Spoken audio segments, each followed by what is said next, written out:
Welcome to the Water Bucket Homestead. First we need to clean the apples. I'm using the Kroger brand apple cider vinegar. It can be any store brand. About a quarter of a cup. I eyeball it. Lukewarm water. If I didn't tell you, these apples are a mixture of Macintosh and Cortland. You want to mix one of the bitter apples with a sweet apple. And all baked goods taste better when you mix your apples. So we're going to fill this up and let it sit for 5 to 10 minutes. Alright, so we need to cut the apples. First you're going to cut one side along the core, just flip it around, cut the other side, then you can lay it down, and then just cutting around the core, 2 little slices, and then take the whole pieces, you can just cut it down the middle. And then as you can see in the pan, you want them to be this size because it makes it the easiest to scoop out the apple. But the pan's full with some water, and now I'm going to saute it. So now we have the pan on the stovetop. I'm going to put it just below medium heat. I may have to alter the heat depending on how this cooks, but there's a little bit of water in here that'll steam up and it will soften the apple. And I probably should have a lid if I have one that fits that size. Ta-da. Okay, we're gonna let that, oh perfect. We're gonna let that simmer. I did have to put the stovetop on high to let it boil, and then now you can start to see the skin is peeling away from the apples. And I'll show you how to get the meat of the apple away from the skin. So here the skin's actually just going to come right off, and I just make a pile of all of my skins.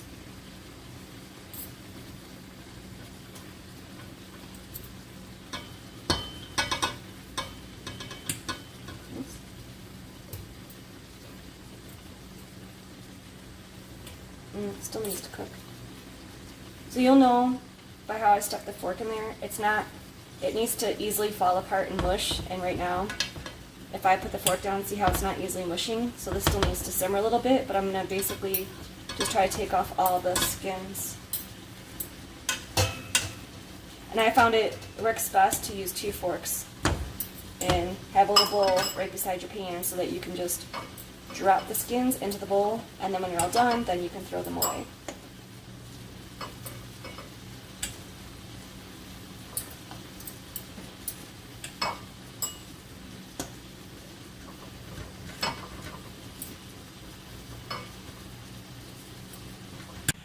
Alright, so we're going to get ready to can the applesauce. First we need to sterilize the mason jars. So here I have the lids inside a pan, or in a pot, and I have the heat on high. I'm going to let this boil for 10 minutes. While that's boiling, I have my oven on at 180. It's ready now. So I have a tray of the mason jars I plan on using, and I'm going to let them sit in here for 10 minutes. Alright, so we're almost ready to start canning the applesauce. I wanted to share with you I have all the applesauce back here in a pot. It's staying warm. The trick is that everything has to stay warm. I'll show you the glass jars because they're about to come out.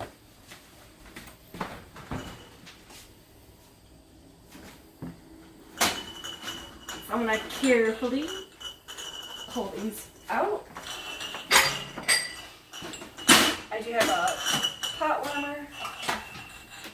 Okay. So we're going to just scoop the sauce into the can. Ooh. Okay, so it looks like for the little ones, a whole soup spoonful fills the little jars.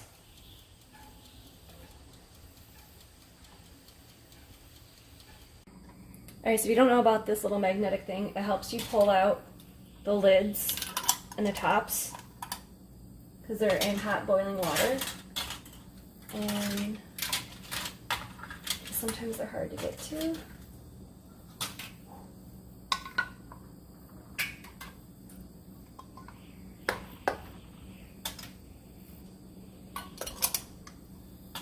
I'll tighten them down once I'm done capturing all the lids.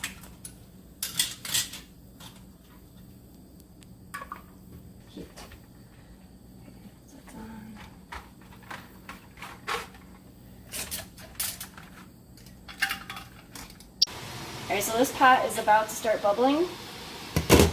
And I'm going to see if I can fit all the jars in here.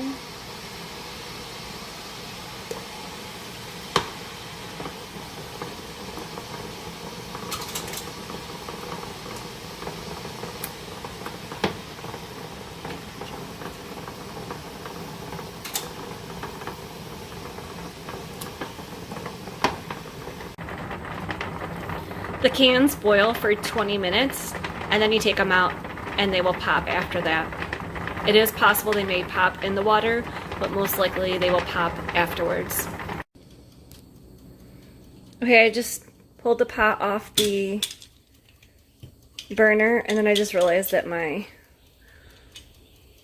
plastic piece just came off. I'm going to try to do this left-handed, but basically you will use the same tool to pull the can out there, but I'm not going to do this with one hand.